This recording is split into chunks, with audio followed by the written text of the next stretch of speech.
किती लोक आज वचन ऐकण्यासाठी तयार आहेत? आणि माझी खात्री आहे जे वचन परमेश्वराने तुमच्यासाठी माझ्या हृदयामध्ये दिलेलं आहे ते वचन खात्रीनं तुम्हाला आशीर्वादित करणारं आहे. आमेन, हालेलुया. ओके, मी मागच्या रविवारी जे आहे तुमच्यासोबत बोललो योसेपाच्या जीवनामधून की परमेश्वर जो आहे, शुक्रवारी योसेपाच्या जीवनातून मी तुमच्याशी बोललो की परमेश्वर आम्हाला विसरलेला नाही, त्याला आमची आठवण आहे. लोक आम्हाला विसरू शकतात पण देव आम्हाला कधीच सोडत नाही, कधी टाकत नाही. हालेलुया. मागच्या रविवारी मी अब्रामाच्या जीवनातल्या 4 वेद्यांविषयी मी तुमच्यासोबत बोललो आणि त्यावेळेस त्या वेद्यांचं महत्त्व तुम्हाला कळतं. आणि मी किती लोक मागच्या संडेला तुम्ही होता त्या जागेमध्ये? ओके, मी ज्या वेद्यांबद्दल तुम्हाला सांगितलं, पहिली वेदी सांगाल का? कुठे पहिली वेदी काय कुठली आहे? कधी बांधली अब्रामाने? कुठे बांधली? पहिली वेदी त्याने शेखेममध्ये बांधली, दुसरी वेदी त्याने बेथेलमध्ये बांधली. हालेलुया. आणि त्या ठिकाणातून त्याने प्रभूसाठी एक आव्हान स्वीकारलं. तो प्रभूच्या घरामध्ये गेला आणि मी तुम्हाला सांगतो जे लोक प्रभूच्या घरामध्ये मंडळीला धरून मंडळीमध्ये या शेवटच्या दिवसांमध्ये राहतील, देव त्या लोकांना विशेष रीतीने संरक्षण देणार आहे. बरेच लोक या दिवसांमध्ये डिस्टर्ब आहेत किंवा ते कन्फ्यूज आहेत त्यांच्या लाईफबद्दल, त्यांच्या फायनान्सबद्दल, त्यांच्या विवाहाबद्दल. त्याचे रिझन काय माहीत आहे? त्यांनी देवाची उपस्थिती गमावलेली आहे, फेलोशिप त्यांनी गमावलेली आहे.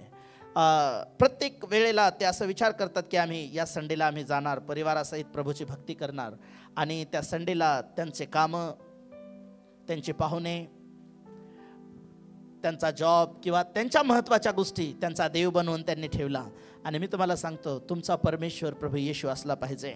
आणि ज्यावेळेस तो तुमच्या सोबत राहील, मी तुम्हाला सांगतो तुमच्या जीवनात निराशा येतील, कन्फ्युजन येतील, गोंधळ येतील, सर्व प्रकारचे अप अँड डाऊन्स येतील, परंतु जर येशू तुमच्या सोबत आहे तो कधीच तुम्हाला डाऊन जाऊ देणार नाही, तो कधी तुम्हाला निराश होऊ देणार नाही, तो कधीही तुमचं मुख लज्जेनं कदापि काळवंटू देणार नाही. तुम्ही नेहमी प्रकाशाला पाहाल. आमेन, हालेलुया. ओके, यावेळेस आजचं जे वचन मी आजच्या मननासाठी निवडलेलं आहे, आजचा जो शास्त्र भाग आहे उत्पत्तीचं पुस्तक, याचा 40 अध्याय आणि त्याचं 55 वचन. 41 अध्याय, उत्पत्ती 41 अध्याय आणि त्याचं 55 वचन. अवघ्या मिस्र देशाची उपासमार होऊन लोक फारोकडे अन्नासाठी ओरड करू लागले. लक्षात घ्या मिस्र देशातली जी परिस्थिती काय आहे की अवघ्या मिस्र देशामध्ये लोकांची उपासमार होऊ लागली आणि लोक फारोकडे अन्नासाठी काय करू लागले? आक्रोश करू लागले, ओरड करू लागले. पुढे. तेव्हा फारो सर्व मिस्री लोकांना म्हणाला, तेव्हा फारो सगळ्या मिस्री लोकांना म्हणाला, योसेपाकडे जा, तो तुम्हाला सांगेल ते करा. हालेलुया. अरे किती लोक झोपलेत. हालेलुया. परमेश्वराचं वचन सांगतं की या ठिकाणामध्ये दुष्काळ आहे आणि हा दुष्काळ आज या मिस्र देशामध्ये आहे, परंतु आजपासून म्हणजे या वचनाच्या घटकेपासून 7 वर्षापूर्वी या दुष्काळाचं भविष्य किंवा भाकीत योसेपाने केलं होतं. योसेपाने त्या फारोच्या स्वप्नाचा अर्थ सांगितला होता आणि सांगितलं होतं की येणारी 7 वर्ष फार दुष्काळाचे असणार आहेत. त्यामध्ये पेरणी होणार नाही, कापणी होणार नाही, पाऊस पडणार नाही आणि सर्व दुष्काळ असणार आहे. आणि त्या काळासाठी योसेपाला फारोने त्या देशावरती अधिकारी नेमलं आणि योसेपाने त्या देशातल्या प्रत्येक गावामध्ये, प्रत्येक शहरामध्ये कोठारं तयार केली आणि सगळ्या देशातला पंचमांश घेऊन शेताचा त्याने अन्नाचा साठा केला वाळूच्या कणांप्रमाणे. Hallelujah, hallelujah. आणि त्या ठिकाणामध्ये आता दुष्काळ पडला, लोकांजवळ जेवढं अन्न होतं ते संपलं. काही पैसा घेतला, काही गोष्टी होत्या तेवढ्या त्यांनी खर्चल्या आणि त्यापासून योसेपाकडून अन्न विकत घेतलं. आता अन्न सगळं त्यांच्याजवळचा पैसा संपला, सगळ्या गोष्टी संपलेल्या आहेत. आता खायला कुठून मिळणार, आता अन्न कुठून मिळणार? आणि मग त्यांच्या नजरेमध्ये फारो हा त्या देशाचा राजा आहे, मालक आहे. आणि त्यांनी विचार केला की आम्ही जाऊ आणि फारोकडे आम्ही ओरड करू, फारोकडे आम्ही मागू आणि फारो आम्हाला देईल. परंतु काही दिवसांपूर्वीच फारोने ज्यावेळेस योसेपाने फारोच्या स्वप्नाचा अर्थ सांगितला, त्यावेळेस फारोने आपले सगळे अधिकार घेतले आणि योसेपाच्या हातामध्ये देऊन टाकले. आणि योसेपाला सांगितलं होतं की मी फक्त राजगादीपुरताच फारो असेल, परंतु तुझ्या मर्जीच्या विरुद्ध माझ्या देशात कोणी हात किंवा पाय देखील हलवणार नाही, पान सुद्धा हलणार नाही. सगळ्या गोष्टीचं वर्चस्व, अधिकार सगळे काही योसेपाला दिले गेले. काय काय दिलं होतं योसेपाला फारोने? आपली अंगठी दिली होती, त्याच्या गळ्यामध्ये गोफ दिला होता, त्याला राजकीय वस्त्र दिली होती. आणि हे राजकीय वस्त्र, गळ्यामधला गोफ आणि हातातली अंगठी, हे त्या घरातला सगळा अधिकार त्याच्या हातात आल्याचं दर्शक आहे. ज्यावेळेस तुम्ही लुकाचं शुभवर्तमान याच्या 15व्या अध्यायाला तुम्ही वाचता, त्या ठिकाणामध्ये एक मुलगा ज्यावेळेस आपल्या बापाच्या घरामध्ये येतो आणि ज्या आपल्या बापाला म्हणतो की बाबा आम्ही तुमच्या विरुद्ध आणि स्वर्गाविरुद्ध पाप केलंय, तुमचा मुलगा म्हणून घेण्याची लायकी मी ठेवलेली नाही, तर कृपा करून मला तुमच्या घरामध्ये एक दास म्हणून ठेवा. त्यावेळेस त्याचा बाप म्हटला, बाळा तू माझ्यासाठी मेला होतास, जिवंत झालास, हरवला होतास, तू मला सापडलास, मी तुला गुलाम म्हणून नाही ठेवू शकत, तू माझा मुलगा आहेस. आणि त्या बापाने त्या मुलाच्या बोटामध्ये अंगठी घातली, त्याच्या गळ्यामध्ये गोप दिला, त्याच्या पायामध्ये बूट दिला आणि त्याला झगा घातला आणि त्याच्यासाठी मोठी मेजवानी करण्यात आली. हालेलुया. ही गोष्ट मी तुम्हाला का सांगतोय की हे अधिकार आहेत त्याला मिळालेले, त्या घरामधले पुन्हा गमावलेले. पण योसेफ त्या पोटिफराच्या घरातून निघून आता फारोच्या घरामध्ये उभा आहे. मिस्र देशाचा अधिकारी आहे, मिस्र देशाचं भांडार त्याच्या हातामध्ये आहे, मिस्र देशातली चाबी त्याच्या हातामध्ये आहे, मिस्र देशातला अन्नाचं भांडार त्याच्या हातामध्ये आहे. मिस्र देशामधले सगळे अधिकार आता योसेपाच्या हातात आहेत. योसेफ सगळ्यांसाठी आता सगळं काही करू शकतो. आमेन, हालेलुया. पण लोक कुठे चालले? लोक कोणाकडे गेले? तुम्ही माझ्याकडे पाहायला लागले जसं काय माझ्याकडे चालेत. हालेलुया. लोक कोणाकडे गेले? पण अधिकार फारोने कोणाला देऊन टाकलेले होते? आता अन्नाच्या भांडाराच्या चाब्या कोणाजवळ होत्या? आता सगळं वाटण्याचं आणि कोणाला काय द्यायचं आणि किती किमतीत द्यायचं हे सगळं ठरवणारा कोण होता? लोकांनी कोणाकडे जायला पाहिजे होतं? लोकांना आज आपल्या आशीर्वादासाठी कोणाकडे गेलं पाहिजे हे माहीत नाही. या गोष्टीसाठी लोक गोंधळलेले आहेत, कन्फ्युजनमध्ये आहेत. बऱ्याच वेळेला लोकांना वाटतं आम्ही या जाग्यात गेल्यावर आम्हाला आशीर्वाद मिळतील, आम्हाला तिथे गेल्यावरती आशीर्वाद मिळतील. अरे इथे तिथे गेल्यावरती तुम्हाला आशीर्वाद मिळाले असते, देवानं तुम्हाला त्यावेळेला तिथंच ठेवलं असतं. परंतु काही उद्देशानं जर या मंडळीत देवानं तुम्हाला रोपलेलं आहे, काही उद्देशानं जर तुम्हाला त्यानं त्याच्याकडे बोलवलेलं आहे, त्याला चांगलं माहीत आहे जगात तुमच्यासाठी काही नाही आहे, येशूच्या हातामध्ये सगळं काही आहे तुमच्यासाठी. हालेलुया. या उत्पत्तीच्या पुस्तकामध्ये 41 अध्यायामध्ये जो योसेफ आहे तो येशू ख्रिस्ताचं प्रतीक आहे. आता मिस्र देशातला सगळा अधिकार हा योसेपाच्या हातामध्ये आहे. परंतु ज्यावेळेस तुम्ही प्रगटीकरणाचं पुस्तक याचा मला वाटतं 2रा अध्याय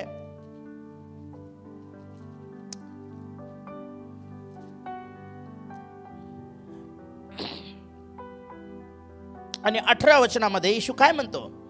मी मेलो होतो तरी पहा मी युगानुयुग जिवंत आहे आणि मरणाच्या व अधोलोकाच्या किल्ल्या माझ्याजवळ आहेत. हालेलुया. आज येशूकडे किल्ल्या आहेत, आज येशूकडे अधिकार आहे, मरणावर विजय मिळवलेला आहे.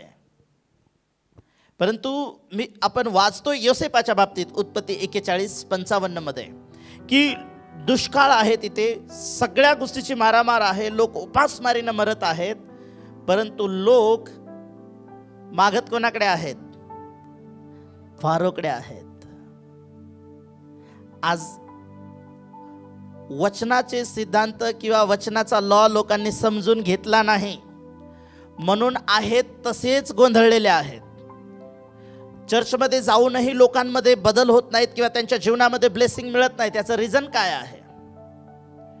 इवन प्रार्थना देखील कशा करतात? कोणाकडे प्रार्थना करत आहेत, कोणाच्या नावानं मागत आहेत हे देखील त्यांना कल्पना नाही. येशू ख्रिस्ताने प्रार्थना करण्यासाठी काय सांगितलं? तुम्ही ज्या वेळेस प्रार्थना करता त्यावेळेस काय म्हणा, हे आमच्या स्वर्गातल्या पित्या. येशू म्हणाला माझ्या नावाने मागा. आम्ही पित्याकडेच मागा लागलो आणि पित्याच्याच नावाने मागा लागलो. पित्याने आपलं नाव कोणाला काही प्रगट केलं? येशूला एक नाव देण्यात आलं. येशू म्हटला माझ्या नावानं पित्याकडं मागा. लोक आज येशू बाजूला राहिला, प्रार्थना बाजूला राहिल्या, मंडळी बाजूला राहिली. कुठून मिळेल? आमचे सोर्स कुठून आहेत? आम्हाला कसं मिळेल? परंतु ज्यावेळेस ते फारोकडे गेले, फारोने जस्ट सहज त्यांना सांगितलं मी गादीपुरता आहे, अधिकार योसेफाकडे आहेत. आज तुम्हाला सांगायचंय, स्वर्गात निर्माण करणारा बाप स्वर्गात बसलेला आहे, पण त्यानं तुमच्या आणि माझ्यासाठी येशूला पाठवलेला आहे. आणि येशू आमच्यासाठी सगळं काही आहे. जो कोणी ख्रिस्त येशूच्या ठाई आहे तो नवीन उत्पत्ती आहे. तुमचा देव जो आहे, तुमच्या ज्या गरजा पुरवणारा आहे, तुमच्या ज्या गरिबीमध्ये, तुमच्या कमी घटीमध्ये तुमचं सहाय्य करणारा जो परमेश्वर आहे, बायबल सांगतं की माझा देव येशू ख्रिस्तामध्ये तुमची प्रत्येक गरज गौरवाने पुरवणारा आहे. हालेलुया. कोणाच्या द्वारे? हॅलो, कोणाच्या द्वारे? कोणामध्ये तुमच्या गरजा पूर्ण होणार आहेत? कुठं तुम्हाला प्रार्थनेची उत्तरं मिळणार आहेत? पण लोक फारोकडे चालले. देवाच्या वचनाला जर तुम्ही व्यवस्थित विचार केला, त्या ठिकाणामध्ये दुष्काळाची घटना आहे, भूकमारी होत आहे आणि फारो म्हणाला मी तुमची भूक मिटवू शकत नाही, मी तुम्हाला अन्न नाही देऊ शकत. अन्न योसेफाच्या हातात आहे. तुम्ही योसेफाकडे जाल. दोन गोष्टी सांगितल्या फारोने. काय काय सांगितल्या? तुम्ही कोणाकडे जा?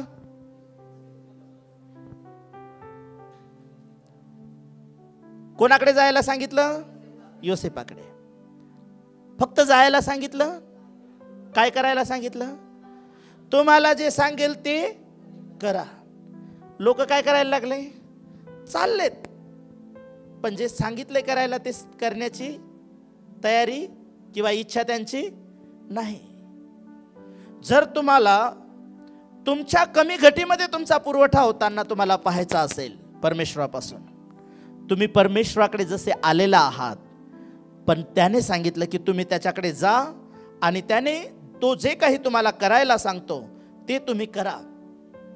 ज्या प्रकारे त्या काळामध्ये योसेफ त्या लोकांच्या अन्नाची आणि सगळ्या गोष्टींची काळजी घेऊ शकत होता, कारण अधिकार आणि पुरवठा, किल्ले, सगळ्या गोष्टी योसेफाच्या हातात होत्या. आज तुमची आणि माझी प्रत्येक गरज येशू ख्रिस्ताशिवाय कोणीही पूर्ण करू शकत नाही. येशू ख्रिस्ताशिवाय आम्हाला पर्याय नाही. म्हणून देवाचं वचन काय सांगतं की ज्या प्रकारे अन्न हे योसेफाच्या हातात होतं, त्या काळातली भाकर योसेफ त्यांना देऊ शकत होता. योहानाचं शुभवर्तमान 6वा अध्याय आणि 35 वचनामध्ये प्रभू येशू ख्रिस्त म्हणाला मीच जीवनाची भाकर आहे. Hallelujah, hallelujah. आज जर तुम्हाला आणि मला खऱ्या अर्थाने जर तृप्त व्हायचं आहे, तुम्हाला आणि मला आशीर्वादित व्हायचं आहे, तर भाकर मागायला कोणाकडे जाणं गरजेचं आहे? आमची रोजची भाकर आज आम्हाला दे. पण भाकर कोण आहे? प्रभू येशू म्हणतो मी जीवनाची भाकर आहे. आणि म्हणून देवाच्या लोकांनो, येशू आमचा पुरवठा आहे. येशू आम्हाला आशीर्वादित करणार आहे. येशूच्या द्वारे तुम्ही आणि मी आशीर्वादित होणारे आहोत. परंतु देवाचं वचन आम्हाला सांगतं की जोपर्यंत आम्ही त्याच्याकडे जात नाही आणि तो जे सांगतो आम्ही ते करत नाही, तोपर्यंत जीवनाच्या भाकरीतून तुम्ही खाताना स्वतःला तुम्ही पाहणार नाही. मिस्रातून लोक ज्यावेळेस इस्रायल लोक बाहेर निघाले, काय होतं त्यांच्याकडे? किती भाकरी घेऊन निघाले होते? कणकेचं काही पीठ म्हणजे मळलेलं पीठ सोबत घेऊन निघाले होते. त्याच्या भाकरी किती दिवस पुरल्यात त्यांना? थोडे दिवस पुरल्यात. त्यानंतर ते ओरड करायला लागले. कोणाकडे ओरड करायला लागले? मोशेकडे ओरड करायला लागले. ओरड कोणाकडे करायला पाहिजे होते? परमेश्वराकडे करायला पाहिजे होते. त्यावेळेस मोशे म्हणाला मी तुम्हाला अन्न कुठून देऊ शकणार आहे? त्यावेळेस देव मोशेला म्हणाला डोंट वरी, काळजी करू नको. उद्या पहाटे त्यांना बाहेर पाठव. ते स्वर्गातल्या भाकरी खातील. बायबल आम्हाला सांगतं स्तोत्र 105 मध्ये की त्यांनी स्वर्गदूतांच्या भाकरी खाल्ल्या, त्यांनी स्वर्गातला मान्ना खाल्ला. देवाने 40 वर्ष त्यांना त्या पूर्ण अरण्यामध्ये देवानं त्यांचा पुरवठा केला. ते खडकातून प्याले, स्वर्गातून उतरलेली भाकर त्यांनी खाल्ले. येशू ख्रिस्त योहान 6व्या अध्यायामध्ये ज्यावेळेस म्हणायला लागला, ते येशूला म्हणायला लागले, आम्ही अब्रामाची संतान आहोत, आमच्या पूर्वजांनी अरण्यामध्ये मान्ना खाल्ला. त्यावेळेस येशू म्हणाला, तुमच्या पूर्वजांनी अरण्यामध्ये मान्ना खाल्ला आणि ते मेले, परंतु मी स्वर्गातून उतरलेली जीवनाची भाकर आहे. जो मला खातो त्याला मरण येणार नाही. हालेलुया. म्हणून देवाच्या लोकांना फारो त्यांना म्हणाला, तुम्ही योसेपाकडे जा, तुमच्या अन्नाची व्यवस्था, तुमच्या खाद्याची व्यवस्था योसेपाच्या हातामध्ये आहे. अधिकार योसेपाकडे आहेत. आज सगळ्या गोष्टी येशूकडे आहेत. म्हणून देवाच्या लोकांनो, परमेश्वराचं वचन आम्हाला जे सांगतं की पिता देखील या दिवसांमध्ये आम्ही पित्याकडे मागणार की पित्या आम्हाला ह्या गोष्टी पाहिजे, त्या गोष्टी पाहिजे. पिता आज आम्हाला सांगतो, तुम्ही आणि मी ज्या प्रकारे फारोने योसेपाकडे पाठवलं, आज स्वर्गातला बाप तुम्हाला आणि मला सांगतो, तुम्ही आणि मी येशूकडे गेलं पाहिजे. आणि फक्त गेलं नाही पाहिजे, तुम्ही जसे शरीराने इथं येत आहे, तुमच्या आत्म्याने देखील तुम्ही इथं मौजूद असले पाहिजे. नाहीतर तुम्ही इथे आहात आणि तुम्ही जगासोबत जोडलेले आहात, तुमचं मन जगाशी कनेक्टेड आहे. तुम्ही कशा प्रकारे म्हणू शकता, हो मी आलो येशूकडे? फारोने सांगितलं तुम्ही योसेपाकडे जा आणि योसेप सांगेल ते करा. आणि बायबल सांगतं ते योसेपाकडे गेले. आणि पुढच्या वचनामध्ये लिहिलं तिथे उत्पत्तीच्या 41:56 मध्ये की योसेपाने त्यांच्यासाठी मिस्र देशातले अन्नाचे भांडार उघडले आणि योसेप त्यांना अन्न विकत द्यायला सुरुवात केली. योसेपाने फारोला जर ते म्हटले असते, आम्ही योसेपाकडे कशाला जाऊ, तू फारो आहेस, तू आमचा पुरवठा कर. राजानं सांगितलंय तुमचा पुरवठा पाहायचा असेल तुम्हाला, तुम्ही योसेपाकडे गेले पाहिजे. आणि ज्यावेळेस ते लोक योसेपाकडे गेले, योसेपानं त्यांना सांगितलं तुम्हाला अन्न पाहिजे असेल, तुम्ही कशा प्रकारे कोणत्या गोष्टीच्या बदल्यात तुम्ही अन्न घेतलं पाहिजे. त्या लोकांनी योसेपानं सांगितलेल्या गोष्टी केल्या आणि योसेपानं त्यांच्यासाठी अन्नाचं भांडार मिस्र देशामध्ये उघडलं. ज्यावेळेस तुम्ही आणि मी, ज्या प्रकारे स्वर्गातला देव तुम्हाला आणि मला म्हणतो की तुम्ही आणि मी परमेश्वराकडे गेलं पाहिजे, प्रभू येशूकडे आम्ही गेलं पाहिजे आणि येशू जे आम्हाला करायला सांगतो त्या गोष्टी आम्ही केल्या पाहिजे. जर तुम्ही आणि मी त्या गोष्टी जर आम्ही करणार, तर मी तुम्हाला खात्रीनं सांगतो की तुम्ही आशीर्वादित झाल्याशिवाय तुम्ही राहणार नाही. हालेलुया. बरेच लोक ज्यावेळेस येशूकडे तर जातात, परंतु लुकाचं शुभवर्तमान, येशूकडे जा आणि तो जे काही करायला सांगतो ते करा. परंतु लुकाच्या शुभवर्तमानामध्ये 6व्या अध्यायाच्या 46 वचनामध्ये प्रभू येशू ख्रिस्त काय म्हणतो, तुम्ही मला प्रभुजी प्रभुजी म्हणता, माझ्याकडे येता, येशू तू अच्छा है, तेरे शिवाय कोई नहीं, तू ही मेरा प्रभू है. तुम्ही तोंडानं म्हणून दाखवता, पण मी जे सांगतो ते का करत नाहीत. तुम्हाला येशू पासून आशीर्वादित व्हायचंय, तुमच्या घरामध्ये तुम्हाला सलोखा पाहायचा आहे, तुमचे लेकरं सुधारताना तुम्हाला पाहायचे, तुमच्या सासासुनामधले नाते चांगले होताना तुम्हाला पाहायचे, तुमच्या मुलांनी तुमची काळजी घेताना तुम्हाला पाहायचंय, तुमच्या घरामधलं सगळं वातावरण व्यवस्थित होताना तुम्हाला पाहायचंय. येशू इथं चर्चमध्ये यायचं, वचन ऐकायचं आणि घरी जाऊन भांडणं करायचे, घरी जाऊन शिव्या द्यायच्या, घरी जाऊन तंबाखूला चुना लावायचा, घरी जाऊन मिसऱ्या घासायच्या. प्रभू म्हणतो तुम्ही माझ्याकडे येत आहे, आराधना करता माझी, मला प्रभू प्रभू म्हणता. यशाया म्हणाला, हे लोक माझ्याकडे येतात आणि ओठांनी माझी स्तुती करतात, पण यांचे अंतकरण माझ्यापासून दूर गेलेले आहेत. येशूला जोपर्यंत तुमचं अंतकरण तुम्ही देत नाहीत, तोपर्यंत येशू जे सांगतो ना ते तुम्ही करू शकत नाही.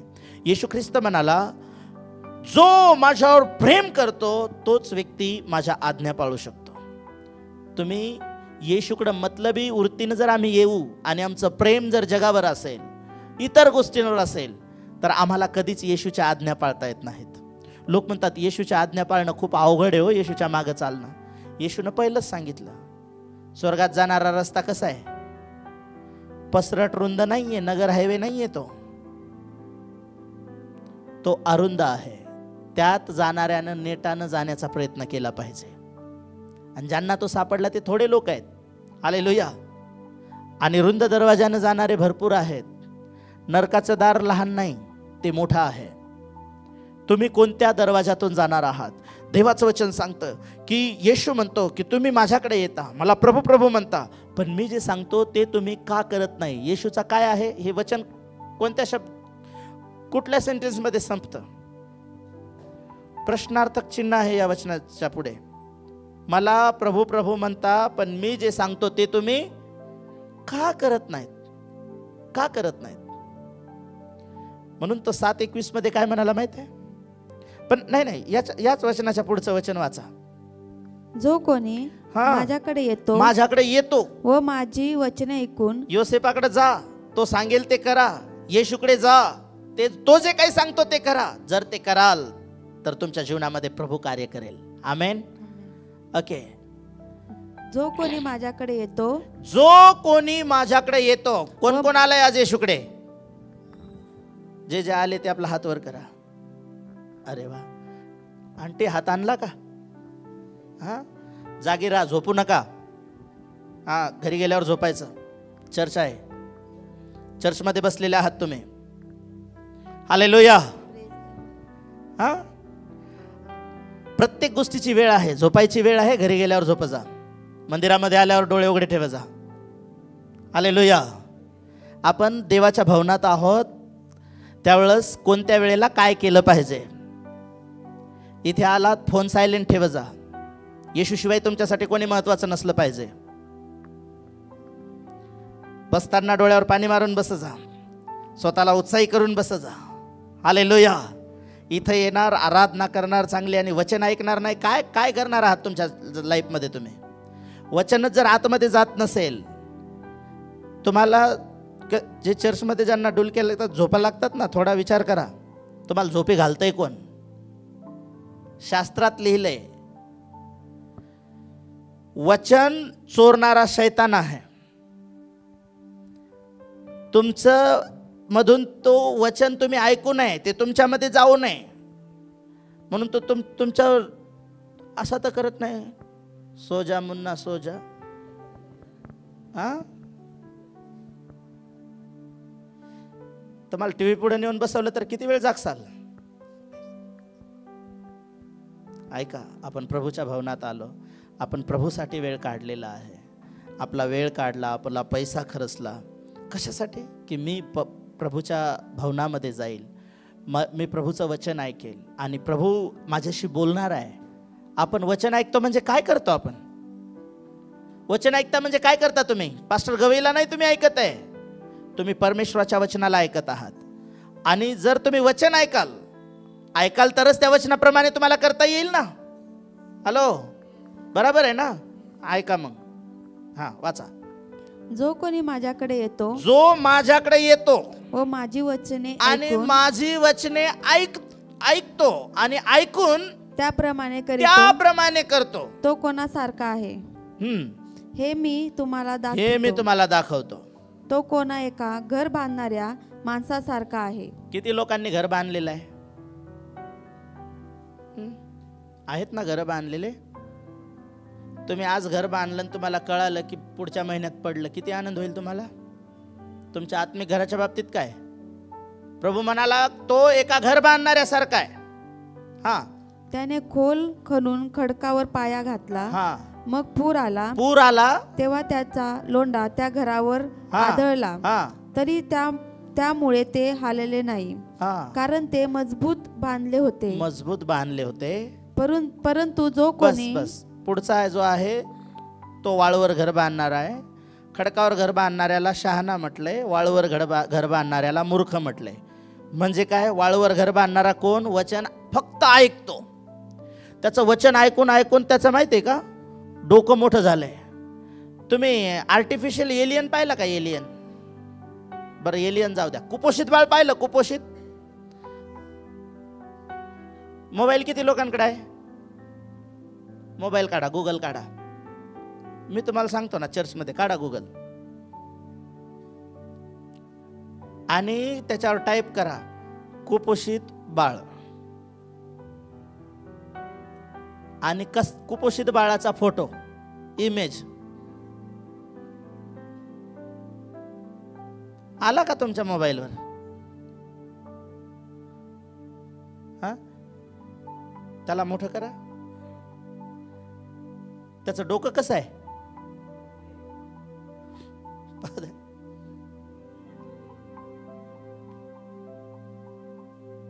तुमच्याकडे मोबाईल आहे ना? बघितलं, काढलं का? आता वचन काय ऐकत आहे माहिती आहे का? जो ऐकतो आणि करतो. बघा, यांनी ऐकलं आणि केलं. काय आहे? हे कुपोषित आहे. याच्या फासळ्या दिसायला लागल्यात, याच्या डोक्याच्या नसा पण दिसायला लागल्यात, पण डोकं खूप मोठं आहे याचं. फक्त वचन ऐकणाऱ्या लोकांचे डोके लय मोठाले आहेत. त्यांच्या डोक्याला लागता येत नाही माणसाला. ते त्यांच्याच डोक्याने करतात त्यांना जे पाहिजे ते. त्यांचेच निर्णय असतात सगळे त्यांच्या लाईफमध्ये. आणि ते नेहमी मनुष्याचे मार्ग नेहमी त्याला योग्य वाटतात, पण त्याच्या शेवटास मृत्यूपथ फुटतात. Hallelujah, praise the Lord. म्हणून देवाच्या लोकांनो, कोण आहे येशूचं वचन ऐकणारा, जो आपल्या घराला मजबूत बनवत आहे, जो आपल्या परिवाराला मजबूत बनवत आहे, जो आपलं आत्मिक जीवन मजबूत बनवत आहे. तुम्हाला माहित आहे, चर्चमध्ये तुम्ही जेव्हापासून येता अनेक लोक आलेले आणि गायब झालेले तुम्ही पाहिले असतील. कशामुळे माहित आहे? त्यांना वचन ऐकायला आवडत नाही.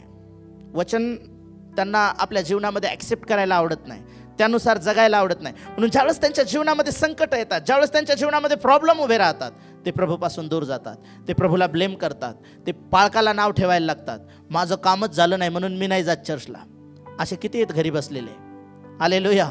प्रभू तुमचे कामं करून द्यायला नाही आला. तो मंत्रालयात नाही तुमच्या फायली पास करून द्यायसाठी. तो स्वर्गात बसलेला आहे. आणि ज्या दिवशी ज्या अशा लोकांसाठी दार बंद झालेला असेल ना, ते म्हणतील, प्रभू मी जात होतो ना चर्चमध्ये, अधूनमधून का होईना जात होतो. प्रभू म्हणाल, तुझी माझी कधीच ओळख नाही. देवाच्या लोकांनो, बायबल आम्हाला सांगतं की आम्ही ज्यावेळेस प्रभूच्या वचनाला आम्ही ऐकत आहोत, आम्ही फक्त ऐकणाऱ्यांपैकी नाही, वचन ऐकून त्याप्रमाणे ज्यावेळेस तुम्ही करता, तुम्ही खडकावर घर बांधणारा व्यक्ती बनता. आणि म्हणून देवाचं वचन सांगतं की तुम्ही प्रभूकडं जाणारे आणि प्रभू सांगतो ते करणारे लोक असला पाहिजे. नाहीतर बरेच लोक आहेत ज्यांची ओळख ख्रिस्ती म्हणून आहे, ज्यांचा बाप्तिस्मा झाला आहे. होऊ शकतं तुमचं बाप्तिस्म्याचं सर्टिफिकेट लॅमिनेशन केलेलं असेल, तुम्ही व्यवस्थित फाईलमध्ये सांभाळून ठेवलं असेल, कदाचित तुम्ही घरामध्ये लावला असेल. त्याचा फायदा नाही. वचन तुमच्यामध्ये किती आहे ते तुमच्या कृतीतून दाखवून देतं.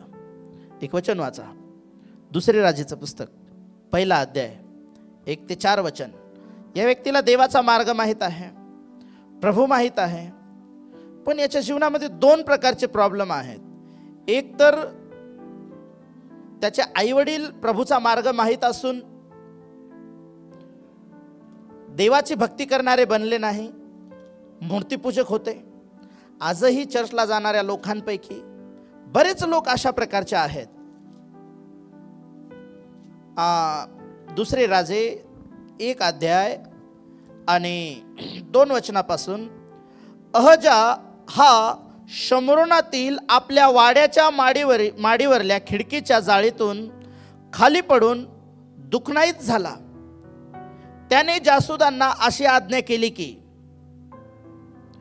तुम्ही जाऊन एक्रोन येथील बालजबूल दैवताला प्रश्न करा की मी या दुखण्यातून बरा होईन काय. हालेलुया. कोण आहे हा? नाव काय याचं? बोला, अहजा. अहजा कोण आहे? तुम्ही 1 राजाचं पुस्तक शेवटचा अध्याय जो आहे, किती आहे शेवटचा अध्याय 1 राजाचा? 22 अध्याय, त्याच्या 51 वचनात तुम्हाला कळेल की हा अहजा कोण आहे, कुठला राजा आहे. यहुदाचा राजा यहोशाफाट याच्या कारकिर्दीच्या 17व्या वर्षी अहाबाचा पुत्र अहजा शमरोन येथे इस्रायलावर राज्य करू लागला. हा राजा कुठला आहे? हॅलो, राजा कुठला आहे? हा शमरोन मध्ये तो राहतोय, पण राजा कोणाचा आहे? इस्रायलाचा राजा आहे. कुठला राजा आहे? इस्रायलाचा राजा आहे. म्हणजे हा यहुदी आहे. इस्रायलाचा राजा कोण असायचा? यहुदी कुळातलाच इस्रायलाचा राजा असायचा. आणि यहुद्यांना काय होतं दिलेलं? परमेश्वराने नियमशास्त्र दिलेलं होतं. नियमशास्त्रामध्ये काय दिलेलं होतं? निर्गमच्या 20 अध्यायामध्ये काय सांगितलं होतं तुला? माझ्या खेरीज तुला अन्य देव नसावेत. माझ्या खेरीज कोणापुढे तू नमन करू? आकाशाखाली पृथ्वीवर, पृथ्वीखाली जलामधली कशाचीच प्रतिमा करू आणि त्यांच्या पाया पडू नको. जर तो इस्रायलाचा राजा आहे हे याला माहित आहे का नाही? माहित आहे का नाही? अरे हो म्हणा, नाही तर नाही म्हणा. माहित आहे ना. पण हा जर आजारी पडलेला आहे, हा बेडवर पडलेला आहे, याला जिवंत देवाच्या बद्दल माहित आहे. तुम्हाला माहित आहे इस्रायलामध्ये ज्यावेळेस राजगादीवर एखादा व्यक्ती बसायचा, त्यावेळेस आज आपल्या भारत देशामध्ये ज्यावेळेस एखादा व्यक्ती निवडून येतो, त्यावेळेस तो शपथ घेतो. त्यावेळेस तो कशाला साक्षी ठेवून शपथ घेतो? संविधानाची शपथ घेतो. संविधानाला पुढे ठेवून तो म्हणतो की जे काही संविधानामध्ये जी काही संरचना केलेली आहे, मी त्याप्रमाणे माझं जीवन जगणार. आणि कुठल्याही प्रकारे काही जर झालं तर त्याला जे काही करावं लागतं इतर राज्य, त्याची तो जरी मंत्री झाला आणि कोणी जरी झाला, त्याला काही लोक करतात मनमानी, ते येतात नंतर ताळ्यावर, नाही तर वाट लागते. कशामुळे माहित आहे? ते ज्या वेळेस संविधानाचं उल्लंघन करून ज्या वेळेस ते कृत्य करायला लागतात, त्यावेळेस कायद्यानुसार त्याला शिक्षा होते. प्रत्येक संविधानिक पदावर असलेल्या व्यक्तीला संविधानानुसार जगावं लागतं. तसं ही राज्यशाही ज्यावेळेस होती इस्रायलामध्ये, एखादा राजा ज्यावेळेस राजगादीवर यायचा, त्याच्याकडे काय असायचं माहित आहे? कोणतं संविधान असायचं त्याच्याकडे? जी बायबलमधली सुरुवातीची 5 पुस्तकं आहेत ना, त्याला पंचग्रंथ म्हणतात. किंवा जे मोशेचं नियमशास्त्र जे आहे त्याची प्रत प्रत्येक राजाकडे असायची. आणि त्याला ते जे राज्य चालवावं लागायचं किंवा जे जीवन जगायचंय, तर त्यानं कशाच्या द्वारे करायचं? ते जे पंचग्रंथामध्ये देवानं इस्रायल लोकांसाठी नीतिमूल्य, जे राजकीय मूल्य दिलेले आहेत, ज्या गोष्टी आणि देवाबद्दलचे जे मूल्य आहेत, ह्या सगळ्या गोष्टी त्यांनी पाळायच्या. पण या राजाला हे सगळं माहीत असून यानं कोणाकडे पाठवली लोक? मी बरा होणार का नाही विचारायला. फारोनं कोणाकडे पाठवलं होतं अन्न पाहिजे असेल तर? योसेफाकडे. आता याला जर बरं व्हायचं असेल तर याने कोणाकडे जायला पाहिजे होतं? इस्रायलाच्या देवाच्या संदेष्टाकडे जायला पाहिजे होतं, सेवकाकडे जायला पाहिजे होतं, किंवा इस्रायलाच्या परमेश्वराकडे मंदिरामध्ये जायला पाहिजे होतं. त्या ठिकाणामध्ये त्याने परमेश्वराची भक्ती करायला पाहिजे होते. परंतु झालं काय? हा कोणाकडे गेला? बायबल सांगतं की त्याने जासूद बोलवले आणि त्यांना काय सांगितलं? तुम्ही कोणाकडे जा? बालजबुलाकडे जा. याने बालजबुलाकडे का पाठवलं माहितीये का? याची नाळ तिथं का जोडलेली माहितीये? जरा तुम्ही या 22 अध्यायामध्ये ना पहिले राजेच्या, त्यामध्ये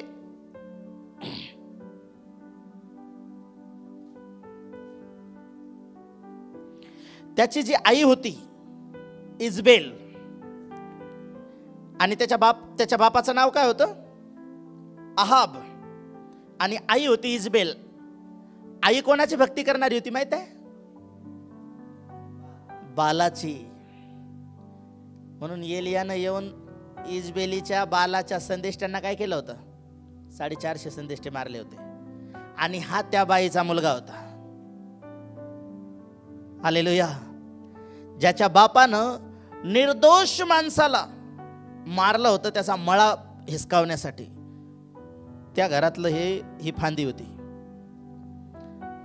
ज्याच्या मायबापांनीच आपल्या लेकरापुढं प्रार्थनेचा कित्ता ठेवला नाही. प्रॉब्लेम आल्यावर चर्चमध्ये गेलं पाहिजे का देवाकडे गेलं पाहिजे, प्रत्येक परिस्थितीमध्ये प्रभूला बिलगून राहिलं पाहिजे, आपल्या जीवनातल्या प्रत्येक प्रसंगी आपण देवाकडे पाहिलं पाहिजे, हा कित्ताच जर आपल्या आईबापांनी आपल्या लेकरांपुढे ठेवला नसेल, त्यांचे लेकरं काय करणार आहेत?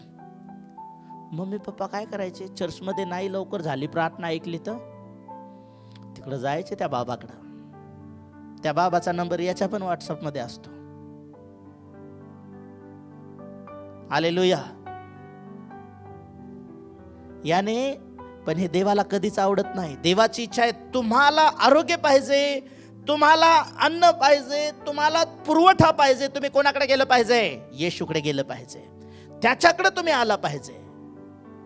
परंतु यानं कोणाकडे पाठवलं? बालजबुलाकडे. आणि काय झालं पुढे वाचा. त्याने सांगितलं की जा आणि बालजबूल दैवताला काय करा? प्रश्न करा की मी या दुखण्यातून बरा होईल का नाही. इतक्यात परमेश्वराचा देवदूत एलिया तिशबी याला म्हणाला, उठ, शमरोनाच्या राजाच्या जासुदांना जाऊन गाठ आणि त्यांना विचार, तुम्ही एक्रोन येथील बालजबूल दैवताला प्रश्न करायला चालला आहात, ते इस्रायलात कोणी देव नाही म्हणून की काय? तुम्ही चर्चचा परमेश्वर, ज्याला तुम्ही तुमचं जीवन दिलंय, ज्याने तुम्हाला मरायला टेकला होता, तिथून परमेश्वराने तुम्हाला काढलंय, आणि आज तो कुठं आहे? आज काय चर्च मधून येशू सुट्टीवर गेला का? का रिझाईन केलेलं आहे त्याने? एकदा एका सिस्टरनी घरी बोलवलं प्रार्थनेसाठी, खूप जुनी गोष्ट आहे, आणि पास्टर स्पेशल प्रार्थना करा. मी तोपर्यंत फक्त स्पेशल चहा ऐकला होता. या बाईनं स्पेशल प्रार्थना करायला सांगितली. कशासाठी? कंपनीमध्ये माझ्या नवऱ्याला एक व्यक्ती खूप त्रास देतोय आणि त्या व्यक्तीला एक तर देवानं काढून टाकलं पाहिजे, नाही तर त्याचं मन बदललं पाहिजे, नाही तर मग मला दुसरा पर्याय शोधायला. म्हणलं दुसरा पर्याय काय आहे? एका जणानं सांगितलं, तिथं गेलं का नाही, एका लिंबात काम होते. म्हणलं जा तू तिकडे लिंबांकडे जा, तुझं इकडे काम होणारच नाही, कारण तू मला प्रार्थनेला बोलवलं पण तुझं अंतकरण लिंबू पाण्यात अडकलेलं आहे. आज ती व्यक्ती नाही प्रभूमध्ये, तो परिवार नाही प्रभूमध्ये. चर्चमध्येच आढळले ना, ते स्वर्गात आढळतील का? हालेलुया. मतलबासाठी हा व्यक्ती मी बरा होणार का नाही एक्रोन मधल्या बालजबुलाकडे पाठवला. देवाला हे आवडलं? काय वाटतं तुम्हाला? ज्यावेळेस आम्ही ज्या गोष्टीसाठी देवाकडे गेलं पाहिजे, देवाला प्रश्न केला पाहिजे, त्याऐवजी आम्ही हाताने घडवलेल्या गोष्टींकडे आम्ही भिस्त ठेवतो, मनुष्याच्या बाहूवर आम्ही भिस्त ठेवतो. हे देवाला आजही आवडत नाही. देवानं लगेच एलियाला म्हटलं, जा आणि त्या लोकांना गाठ आणि त्यांना विचार, इस्रायलात देव नाही का? म्हणून एक्रोन मधल्या बालजबुलाला तुम्ही प्रश्न विचारायला चाललात. अरे जा, तुम्हाला तिकडे जायचं तर काम नाही, मी इथंच तुम्हाला सांगतो, जा तुमच्या मालकाला जाऊन सांग. काय जाऊन सांग? तो म्हणाला, यास्तव परमेश्वर. इतक्यात परमेश्वराचा दूत त्याला म्हणाला, जा त्याला विचार.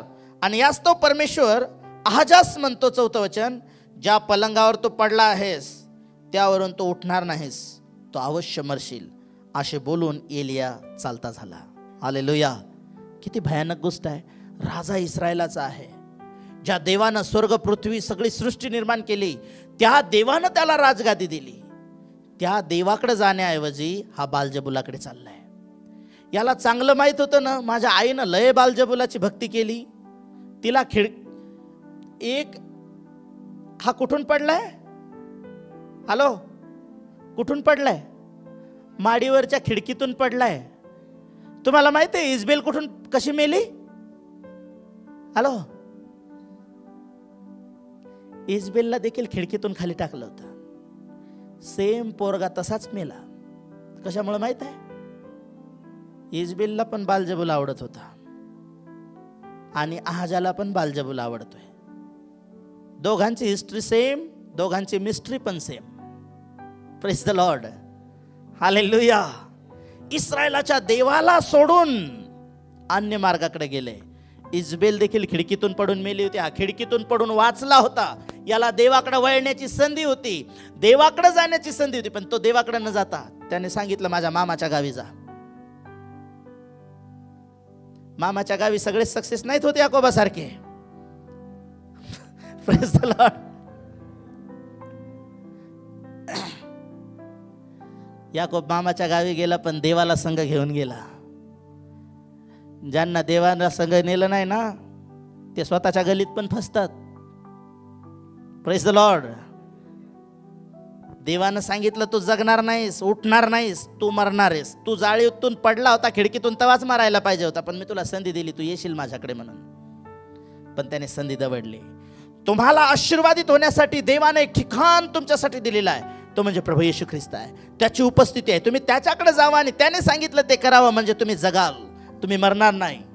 तुमच्यासाठी एक नवीन संधी परमेश्वर देतो. आमेन, हालेलुया. परंतु शास्त्रामध्ये एक स्त्री आहे नवीन करारामध्ये, लुकाच्या शुभवर्तमानामध्ये 8व्या अध्यायाच्या 43 वचनापासून 48 वचनापर्यंत जर तुम्ही वाचलं, तिची स्टोरी तुम्हाला चांगली माहित आहे. ती 12 वर्षापर्यंत तिला रक्तस्राव होत होता आणि बायबल सांगतं की तिने त्या एरियातल्या सगळ्या वैद्यांकडे गेले. बोला, ती सगळ्या वैद्यांकडे गेली होती, सगळीकडे इलाज केला होता, सगळा पैसा संपला होता आणि तिचा आजार वाढत गेला होता. म्हणजे ती जाण्यासाठी तिच्याकडे जगात कुठंच जागा राहिलेली नव्हती. पण शेवटी तिनं येशूबद्दल ऐकलं आणि तिने कुठे जाण्याचा निर्णय घेतला माहित आहे? प्रभू येशू ख्रिस्ताकडे जाण्याचा निर्णय घेतला. प्रभू येशूच्या वस्त्राला स्पर्श करण्याचा तिनं निर्णय घेतला. आणि बायबल सांगतं ती आजपर्यंत या वैद्याकडे, त्या वैद्याकडे, या डॉक्टरकडे, या जाणत्याकडे, त्या मांत्रिकाकडे, इथे जा तिथे जा, इथून धागा आण, तिथून दोरा आण, इथून लिंबू आण, तिथून हे आण, तिथून त्या गोष्टी कर. असे आहेत का कोणी तुमच्यापैकी?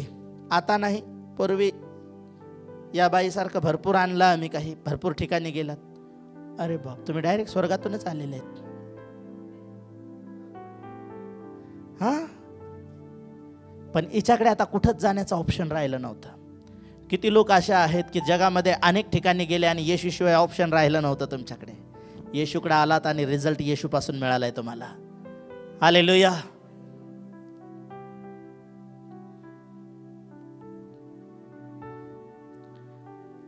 ती येशूकडे गेली, येशूच्या वस्त्राला स्पर्श केला आणि बायबल सांगता आजपर्यंत मांत्रिकांकडे गेल्यामुळं, वैद्यांकडे गेल्यामुळं तिला आरोग्य मिळालं नाही, उलट वाढत गेला होता तिचा आजार.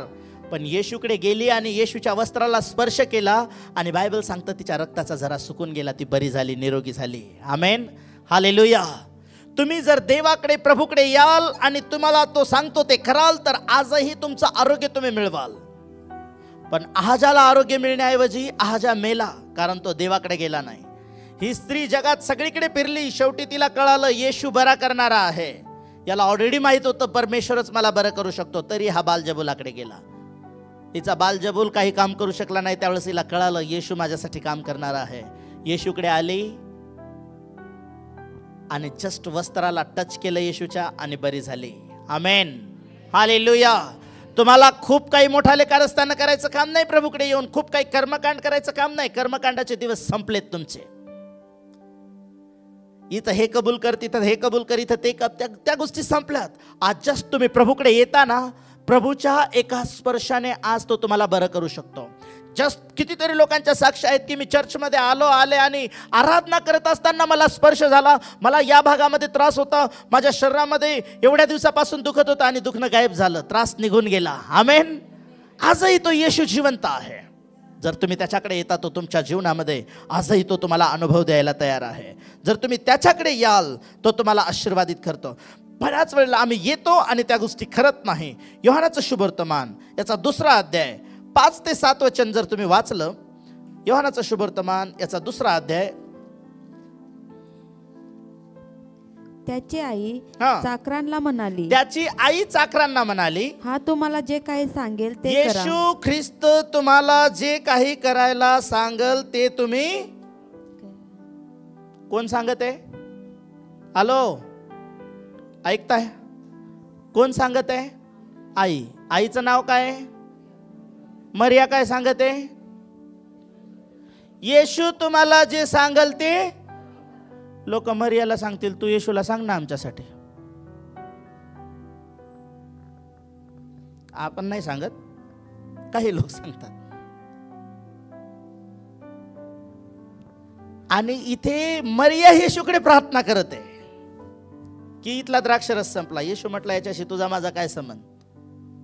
तिला काही कळे ना आता काय करावं. पण तिला माहित होतं जर चमत्कार इथे पाहायचा असेल तर आपण काय करणं गरजेचं आहे? येशूला ऑर्डर करणं गरजेचं नाही. येशू जे सांगतो ते ज्यावेळेस आपण करणार, आपल्या जीवनामध्ये कार्य होणार. आमेन. तिनं जाता जाता चाकरांना सांगितलं, जस्ट काय करा, हा जे काही तुम्हाला सांगतो ते करा. बोला, येशू जे सांगतो ते करा. शेजारच्याला सांगा, येशू जे सांगतो ते करा. मनानं काय करू नका. हालेलुया. येशू उभा आहे, ज्यांना सांगितलं ते पण उभे आहेत. आणि पुढच्या वचनात कसं लिहिलं, पुढे कसं लिहिलं, तेथे पाण्याचे 6 दगडी रांजण यहूद्याच्या शुद्धीकरणाच्या रीतीप्रमाणे ठेवलेले होते. त्यात 2-2, 3-3 मन पाणी मावेल असे ते होते. 1 मन म्हणजे किती? 40 किलो. 40 किलो म्हणजे 1 मन का? जुने पुराणे लोक सांगा ना, मन हे माप तुम्हाला माहित आहे ना. 40 किलो म्हणजे 1 मन. हे आपलं भारतीय माप आहे, पण हे आता यहुदी मापाप्रमाणे कितीचं आहे माहीत नाही. पण आपल्या भारतीय मापाप्रमाणे जर धरलं तर 40 किलो म्हणजे 2-2, 3-3 म्हणजे 3-3 मन पाणी. म्हणजे एका रांजणामध्ये किती किलो पाणी? आपला लिक्विड लिटरमध्ये काउंट केलं जातं नाही का. पण त्याला तुमच्याकडं तेलाचा डबा येतो, तो लिटरमध्ये पण असतो आणि एका बाजूला किलो पण लिहिलेलं असतं. त्याला 16 लिटर राहतं, पण किलो 12च असतं. हालेलुया. हा, किलोमध्ये मोजलं की ते 12 आहे, नाही तर 13 आहे. 13 किलो. लिटरमध्ये मोजलं तर 15 ते 16 किलो. आता 12 मन म्हणजे आपलं 3 मन म्हणजे 4 त्रिक 12 म्हणजे 120 किलो म्हणल्यावर जवळपास 150 लिटर पाणी. यहुदी मापाप्रमाणे वेगळं असू शकतो. मी नेक्स्ट टाइम मी त्याचा स्टडी करून मी तुम्हाला सांगेल एक्झॅक्ट किती लिटर पाणी होतं त्याच्यात. ते किती लिटर पाणी होतं त्याला महत्व नाही, त्याच्या लिटरचा शोध लावल्याने आपलं तारण होणार नाही. Praise the Lord. बरेच लोक माहिती आहे, जास्त बायबल स्टडी करणारे जे लोक असतात ना, जास्त. आज एका सेवकाला मी ऐकत होतो, ते म्हटले PhD, AD, BD, हे बीडी करणारे लोक कधी सिगरेटवर येतात सांगता येत नाही. त्यांनी PhDचा लॉंग फॉर्म मलाही माहित नव्हता, त्यांनी आज सांगितलं. PhD काहीतरी सांगितलं, BTH नाही, PhD नॉट प्रॉपर हेड असं काहीतरी सांगितलं.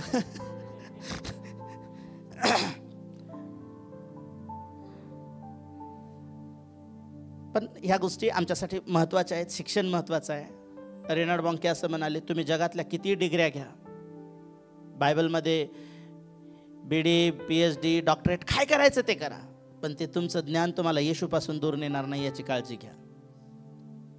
मी मागच्या आठवड्यामध्ये 3 दिवस एका बायबल क्लासमध्ये होतो आणि एक व्यक्ती तिथे होते शिकवणारे, आणि ते दाखवण्याचा प्रयत्न करत होते मला किती येतं.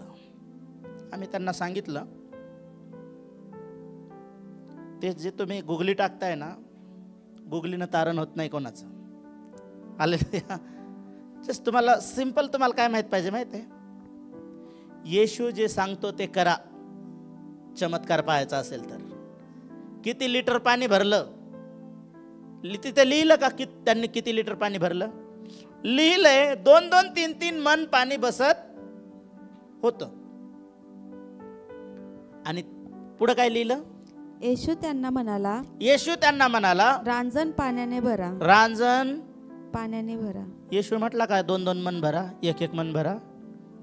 रांजण पाण्याने, संपला विषय. जर ते चाकर इकडचे पुण्यातले असते, काय म्हणले असते माहिती आहे? किती भरायचं? 1 रांजण भरायचा का 2 भरायचे का 5च्या 5 भरायचे? लोक आता शेवटी एवढे काय राहिले नाही, एवढे काय गरज आहे आपल्याला 5 रांजणाची? हे असे जे डोकेबाज असतात ना, हे धोकेबाज असतात. अशा लोक, जास्त डोकं चालवणाऱ्या लोकांमुळे चमत्कार होत नाहीत, ना त्यांच्या जीवनात ना त्यांच्या सोबतच्या लोकांच्या जीवनामध्ये. या लोकांनी डोकं लावलं नाही, कारण मरिया सांगून गेली होती. काय सांगून गेली होती? हा जे करायला सांगेल ते करा, म्हणजे फाटे फोडत बसू नका. आणि त्याने सांगितलं रांजण पाण्याने भरा. काय केलं तिथं पुढं? आणि ते त्यांनी काठोकाठ भरले. मग त्याने त्याला खाटोखाट सांगितले भरले आणि त्याने मग त्यांना सांगितले, आता त्यातले काढून भोजन आधी कारभाऱ्याकडे पाणी न्या. भरा. आता येशू काय सांगतो, त्याच्यातलं पाणी काढा आणि कुठे न्या, भोजन कारभाऱ्याकडे न्या. त्यांनी ते पहिले पाणी टाकलं. तुम्हाला माहिती आहे, हे पाणी मीच टाकलं याच्यात, हे पाणी मीच काढलंय आणि घेऊन कोणाकडे चाललोय, भोजन कारभाऱ्याकडे. पाणी त्या चाकरांना माहिती आहे ना कोणत्या विहिरीतून आणलंय, त्यांना माहिती आहे मी पाणीच टाकलंय म्हणून. आता कधी कधी भोजन कारभाऱ्याकडे कमी कशाची पडली होती, तिथं कमी पडली कशाची होती, द्राक्षरसाची. येशूनं रांजण कशाने भरायला सांगितले, कशाने भरायला सांगायला पाहिजे होते, लवकर द्राक्ष आणा, टाका त्याच्यात, जरा तुडवा, पाणी टाका आणि मग थोडी साखर मिसळवा आणि मग काढा, असं सांगायला पाहिजे होतं ना. येशूनं सांगितलं कशाने भरा, पाण्याने भरा. तिकडे गरज कशाची आहे, येशू भरायला काय लावतोय, काढायला काय लावतोय, न्यायला काय लावतोय, माहित असलेल्या लोकांना माहित असलेलं काय आहे ते फक्त माहित कोणाला नाही माहित आहे, पिणाऱ्याला. त्या भोजन कारभाऱ्याला माहित नाही हे काय. विचार करा, पाणी आहे ते तो घेऊन चालला. हे त्या राजनात टाकलं होतं तेव्हा पाणी होतं, काढलं तेव्हा देखील त्या नेणाऱ्याला थोडं मनातल्या मनात हसायला नसेल का येत, काय उल्लू बनवायला लागलेला. आता यालाही माहिती आहे लोक भरपूर पेलेले आहेत, त्यांना काय कळणार नाही हे काय आहे ते. आणि लोकांना सांगितलंच नाही प्यायला, न्यायला कोणाकडे लावलं, भोजन कारभाऱ्याकडे. तो कारभारी पहिलाच टेन्शनमध्ये आलेला होता. आता हे अर्धावट पेलेले पुन्हा मागायला आले तर काय करायचं. हे ज्यावेळेस तिथे नेलं, त्याच्या हातात दिलं, यांना पण कस तरी वाटत असेल त्याच्या हातात द्यायला की आपण किती फसवा लागलो या माणसाला. राजनात पाणी टाकलं, आपल्या हातानं पाणी काढलं, भोजन कारभाऱ्याच्या हातात दिलं. भोजन कारभाऱ्याने पिलं. काय म्हणाला भोजन कारभारी, थँक्यू. हा काहीतरी म्हणाला ना तुमच्या बायबलमध्ये. तेव्हा त्याने ते नेले, हा द्राक्षरस बनलेले पाणी भोजन कारभाऱ्याने जेव्हा चाकले, तो द्राक्षरस कोठला आहे हे त्याला ठाऊक नव्हते. द्राक्षरस कुठून आणलाय उसना त्याला माहित नाही, पण पाणी काढणाऱ्या चाकरांना ठाऊक होतं. तेव्हा भोजन कारभारी म्हणाला, वराला बोलावून म्हणाला, प्रत्येक मनुष्य. त्यानं डायरेक्ट मालकाला बोलवलंय. द्राक्षरस कोणी बनवला. किती गोंधळ आहे ना लोकांच्या जीवनात. चमत्कार करणारा कोण, श्रेय कोणाला देतात. द्राक्षरस कोणी बनवलाय, बोलवलं कोणाला, नवरदेवाला. आणि नवरदेवाला भोजन कारभारी काय म्हणतोय, प्रत्येक मनुष्य पहिल्याने चांगला द्राक्षरस. आजपर्यंत माझा एक्सपिरियन्स आहे, ज्या ज्या लग्नाची ऑर्डर मी घेतली त्या लग्नातला कारभारी काय करतो, चांगला द्राक्षरस वाटतो, अगोदर वाढतो. आणि लोक टूल झाले की मग नीरस वाढतो. पूर्वी आमच्या गावाकडे पहिले, आता आले तर हे फॅशनेबल जेवण. पहिले वरण असायचं, वांग्याची शाक, चपाती, राशनच्या तांदळाचा भात, एक नंबर जेवण. बिलकुल ऍसिडिटी होत नव्हती. आजचे जेवण केले की इनो गॅस लागतो.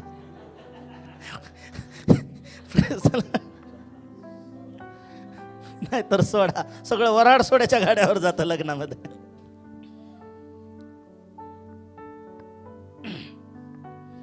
लोक अगोदर चांगला वाढतात, पण तू काय केलंस शेवटपर्यंत. शेवटी चांगला नाही. लग्नात व्हायचं ना पहिले, अगोदर घट डाळ असायची पहिल्या पंक्तीला, दुसऱ्या पंक्तीला थोडी पतली व्हायची, तिसऱ्या पंक्तीला डाळच सापडत नसायची, फक्त पाणी, वत पाणी. आमच्या इकडची डाळ का नाही सापडत माहिती आहे? कारण डाळीत पाणी वता लावणारा येशू नाही. हालेलुया. आमच्या इकडे लग्नात येशूला आमंत्रण नाही, तिथे आमंत्रण येशूला होतं. आणि म्हणून मरिया येशूकडे गेली आणि तिथं येशूला त्या चाकरांना सांगितलं, हा जे सांगतो तेवढं करा. इथली सगळी आबरू वाचवायची ना तुम्हाला, सगळं कमी घटी पूर्ण होताना पाहायचे आहे ना, मग येशू जे सांगतो ते करा, बाकीचं डोकं लावू नका. आम्हाला बऱ्याच वेळेला आमच्या जीवनात जे प्रॉब्लेम येतात ना, असं थोडीच आहे. मी एकदा एका ठिकाणी म्हटलं, राव त्या व्यक्तीच्या जीवनात असं झालं, आम्हाला कळालं असतं आम्ही जाऊन प्रार्थना केली असती तिथे. म्हणजे का तुमची इथून प्रार्थना देव ऐकत नाही का? हे डोकेबाज असतात. हे स्वतः प्रार्थना करत नाहीत, दुसऱ्यांनाही करू देत नाहीत. त्या ठिकाणामध्ये येशूचं ऐकल्यामुळे पाण्याचा द्राक्षरस आणि माणसाने बनवलेल्या द्राक्षरसापेक्षा उत्तम द्राक्षरस, भोजन कारभारी म्हणतो उत्तम द्राक्षरस आहे, तो पाणी टाकणारा आणि पाणी काढून नेणारा म्हणत तो घाबरला असेल थोडा, आता हा माणूस काय म्हणतो. परंतु त्या ठिकाणामध्ये चमत्कार झालेला होता. किती लोक म्हणतात, आमच्या कमी घटीमध्ये चमत्कार होताना आम्हाला पाहायचं आहे. मग काय करावं लागेल? बोला, येशूकडे जावं लागेल. शेजारच्याला म्हणा, चमत्कार पाहायचा, येशूकडे या आणि ते सांगतो तो सांगतो ते करा. तुम्हाला वाटतं ते नका करू.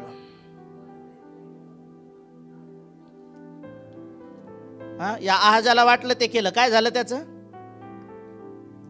उठला का बेडवून?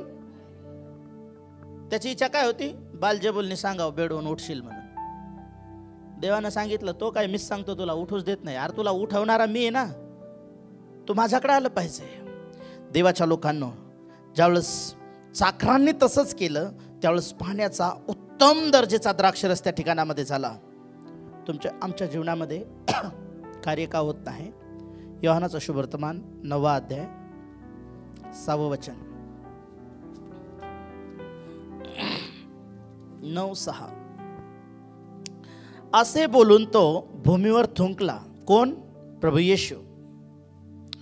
थुंकीने त्याने चिखल केला आणि तो चिखल त्या आंधळ्याच्या डोळ्याला लावला. एक माणूस होता जो जन्मापासून आंधळा होता.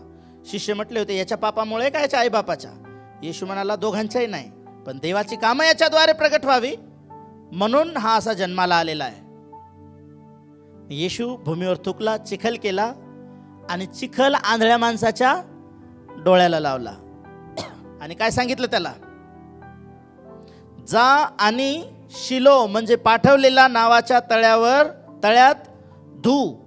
मग त्याने जाऊन धुतले व तो डोळस होऊन आला. हालेलुया. काय पाहतो आपण या जागेमध्ये? येशू म्हणाला, जो माझ्याकडे येतो आणि मी सांगतो त्याप्रमाणे करतो, तो शहाणा मनुष्य आहे. तुम्ही योसेपाकडे जा आणि तो सांगेल तसं करा. मरिया म्हणाली, तो सांगेल ते करा, म्हणून द्राक्षरस झाला. या ठिकाणामध्ये एक माणूस आहे, तो आंधळा आहे आणि जन्मापासून आंधळा आहे. येशूने चिखल त्याच्या डोळ्याला लावला आणि काय सांगितलं त्याला?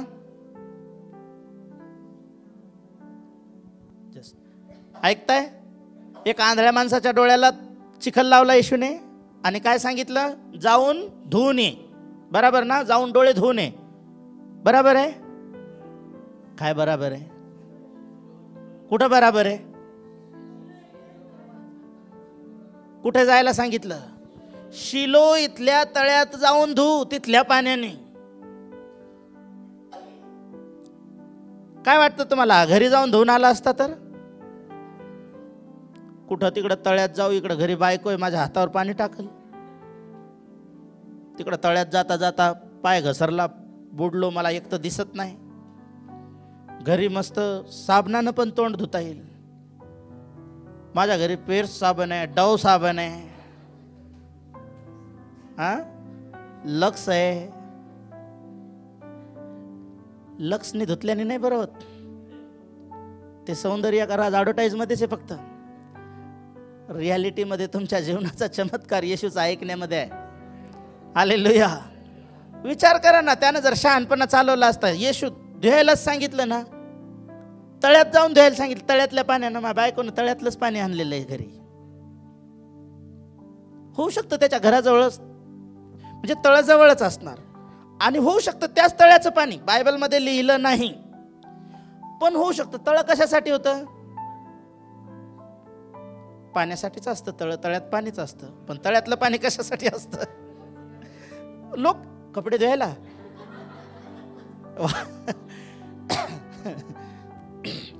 पिण्यासाठी, वापरण्यासाठी.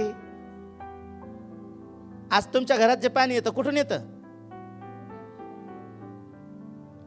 अरे वा, तळ्याचा डॅम झाला आता, नाही का? छोटा छोटा छोटा डॅम तळ, मोठा डॅम डॅम. तेच पाणी येतं ना आमच्या घरात. पण येशूनं सांगितलं जाऊन कुठे धू? डॅमवर धू, तळ्यावर धू. हा म्हणला असता घरात पाणी येतं कुठून? त्याच तळ्यातलं ना बाबा. तळ्यातलं पाहिजे, तळ्यातल्या नळातलं नाही पाहिजे. तू तिथं गेला पाहिजे, तिथं जाऊन धुतलं पाहिजे. मी सांगतो ते जर तू करतोय. त्याने तसंच केलं. आंधळा असून तिथं गेला, त्याने येशूचं ऐकलं आणि तिथल्या पाण्याने ज्यावेळेस डोळे धुतले, बायबल सांगतो तो डोळच झाला, त्याला दिसायला लागलं आणि पाहत पाहत येशूकडे आला. हालेलुया. तो डोळच झाल्यावर शेजारच्याला सांगा येशूकडे आला. हालेलुया. बरेच लोक डोळच झाले, चांगले झाले, गायब झाले. Praise the Lord. डोळच झाल्यावर येशू सोबत झाला. पण याच्या जीवनात चमत्कार का झाला? तळ्यात जाऊन धुतल्यामुळं. का बरं तळ्यात जाऊन धुतल्यावर चमत्कार झाला? काय वाटतं तुम्हाला? तळ्यात औषध टाकून आला होता येशू? तळ्यात काही चमत्कार होता? त्या चमत्कार तळ्यात नव्हता, चमत्कार येशूचं ऐकण्यामध्ये होता. आज जागा बदलल्याने आशीर्वादित होत नाहीत लोक. इथल्या तिथल्या गोष्टींनी आशीर्वादित होत नाहीत. एकदा एका व्यक्तीनं एक पाऊच उघडला त्यांच्या घरी गेल्यावर. पास्टर, ही इस्रायलची माती आहे, हे यार्देनचं पाणी आहे आणि जैतुनाचे पानं आहेत. म्हटलं मग? आणि बाजूला एक छोटासा क्रूस. म्हटलं हा येशूचाच असेल. नाही, हा येशूचा नाही, पण तिथल्या लाकडाचा आहे, होली लँड मधला. मग मी हे सकाळी त्यांचं ऐकलं. संध्याकाळी एका मीटिंगला गेलो. ते सेवक म्हणतात आज लोग होली लँड जाना चाहते. अब वो होली लँड नहीं है, सिर्फ गोली लँड आहे. तिथले लोक बंकर मध्ये राहतात, पृथ्वीवर राहण्यापेक्षा जास्त बंकर मध्ये राहतात. आणि यार्देनचं पाणी पवित्र आहे म्हणतात. नाही ना, आज नद्या पवित्र राहिल्या नाही, चांगलं पियाच्या लायकीच्या नाहीत. तिथं कोणतीच नदी नाही. यार्देनच्या पाण्यानं चमत्कार होतात म्हणतात. तसं नाही. काही लोक परत तिथं गेले ना इस्रायलला, तिथं जाऊन बाप्तिस्मा घेतात. योहानाचा इथंच झाला, येशूचा पण इथं झाला होता, मला पण इथंच घ्यायचा. बाप्तिस्मा बायबलमध्ये कुठंच लिहिलं नाही यार्देनमध्ये जाऊन बाप्तिस्मा घ्या म्हणून. त्या हापशिषंडाला बाप्तिस्मा दिला होता. तो फिलिप म्हटला असताना तुला बाप्तिस्मा घ्यायचा ना, अरे तू एवढा मोठा माणूस, रथ आहे तुझ्याजवळ, आजच्या भाषेत मर्सडीज आहे तुझ्याजवळ, इथं कशाला घेतो रस्त्याने? चल, येशूनं जिथं घेतला ना, मी तिथं बुडवतो तुला. जा, फक्त तिथे जा, धू. इथे तिथे गेल्याने नाही, येशूचं ऐकल्याने तुमच्या जीवनात चमत्कार होणार आहेत. हालेलुया. Praise the Lord. या माणसाला डोळे आले. का माहित आहे? कारण येशूकडे याल आणि येशूचं ऐकाल. फारो म्हणाला योसेपाकडे जा आणि योसेफ सांगतो ते करा, म्हणजे तुम्ही पोटभर खाल. आज येशूकडे याल आणि येशू सांगतो ते कराल, तर तुम्ही खात्रीनं प्रत्येक क्षेत्रामध्ये तुम्ही आशीर्वादित व्हाल, सगळ्या गोष्टीत. मार्काचं शुभवर्तमान 6 अध्याय 9 वचनाला जर वाचलं ना तुम्ही, किंवा तो पॅरेग्राफ जर वाचला ना, तर एक व्यक्ती आजारी होता. तो पॅरालाइज झालेला त्याला होता. त्याला स्वतः उठता बसता काहीच येत नव्हतं. पण 4 लोकांनी त्याला कुठं आणलं माहित आहे? येशूकडे आणलं. येशूकडे आणलं आणि बरं कशाला आणलं होतं त्याला? येशू ख्रिस्ताकडे. पक्षघाती माणसाला, आजारी माणसाला येशूकडे कशासाठी आणलं असेल? बरं करण्यासाठी. येशूने त्याला बरं करायला पाहिजे होतं ना. येशू काय म्हणाला 6व्या वचनामध्ये, मार्क 6:9 मध्ये, तरी वाहना घालून चालला. हा 2 मार्क अंगारके मार्क मार्क 6:9.